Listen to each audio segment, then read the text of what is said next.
नमस्कार दोस्तों, the study के यूट्यूब चैनल में आपका स्वागत है। आज हम बात करेंगे दुनिया के एक ऐसे खुफिया नेटवर्क की जिसने दशकों तक पर्दे के पीछे रहकर दुनिया के कई रहस्यों को उजागर किया है और इसने ऐसे ऐसे मिशनों को अंजाम दिया है जिसके बारे में हम लोग सोच भी नहीं सकते हैं। विश्व युद्ध से लेकर कोल्ड वार और वर्तमान डिजिटल युग तक इस खुफिया संगठन ने इंटरनेशनल पॉलिटिक्स, युद्धों और विभिन्न देशों में सरकारों के तख्ता पलट में भी इम्पोर्टेंट रोल प्ले किया है। यह संगठन है फाइव आइज अलायंस। दरअसल हाल ही में यह चर्चा में आया है। इसका कारण एक तो इंटरनेशनल पॉलिटिक्स है, क्योंकि चीन और रूस के बीच गठजोड़ बढ़ रहा है। साइबर हमलों की वृद्धि और आर्टिफिशियल इंटेलिजेंस के इस्तेमाल से नई नई चुनौतियां खड़ी हो रही हैं। इसी बीच में 16 मार्च 2025 को दिल्ली में भारत समेत कई देशों के खुफिया अधिकारियों की एक मीटिंग हुई, जिसमें फाइव आइज के भी 3 सदस्य शामिल थे।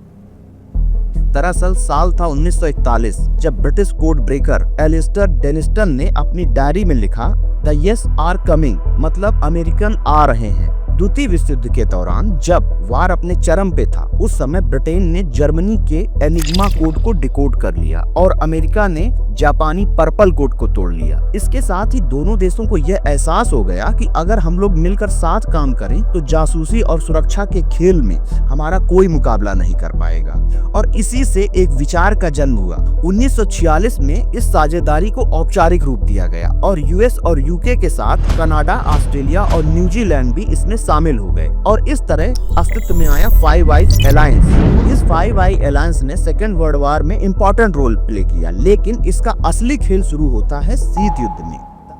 यह सोवियत संघ के खिलाफ जासूसी का दौर था। इस दौरान कई गुप्त मिशनों को अंजाम दिया गया, जिनमें से कुछ इतिहास के पन्नों में दर्ज हैं और कुछ तो ऐसे हैं जो आज भी रहस्य बने हुए हैं। इसी तरह से हम 2 प्रोजेक्ट की बात करते हैं। एक प्रोजेक्ट था वेनोना और दूसरा प्रोजेक्ट था ऑपरेशन मिनीट्योर। अब यदि हम बात करें ऑपरेशन वेनोना की, तो 1949 में सोवियत संघ ने अपना पहला परमाणु परीक्षण किया। अमेरिका और ब्रिटेन के लिए यह बात किसी झटके से कम नहीं थी। फाइव आई अलायंस ने तुरंत ऑपरेशन वेनोना लॉन्च कर दिया। प्रोजेक्ट वेनोना जो था वो एक गुप्त अमेरिकन क्रिप्टो एनालिसिस अभियान था, जिसे अमेरिकी सेना की सिग्नल इंटेलिजेंस सर्विस अर्थात SIS ने 1943 में शुरू किया था। इसका मुख्य उद्देश्य द्वितीय विश्व युद्ध के बाद सोवियत संघ द्वारा संचालित जासूसी नेटवर्क को उजागर करना था।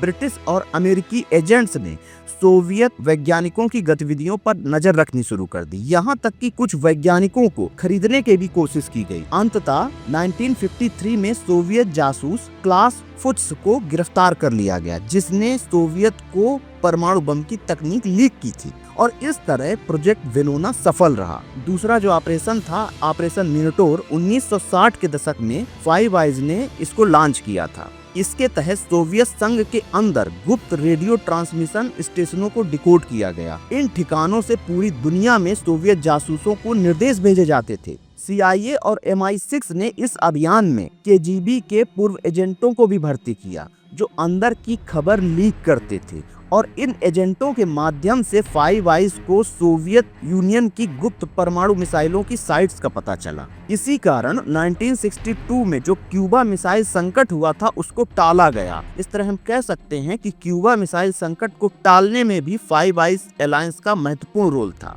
आज फाइव आइज अलायंस सिर्फ युद्धों की जासूसी नहीं करता है, बल्कि डिजिटल दुनिया पर भी नियंत्रण रखता है।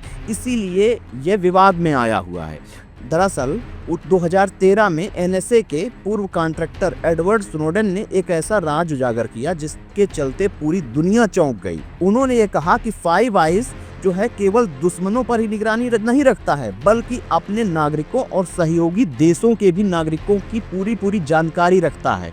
इस रिपोर्ट के चलते पूरी दुनिया में तूफान आ गया था।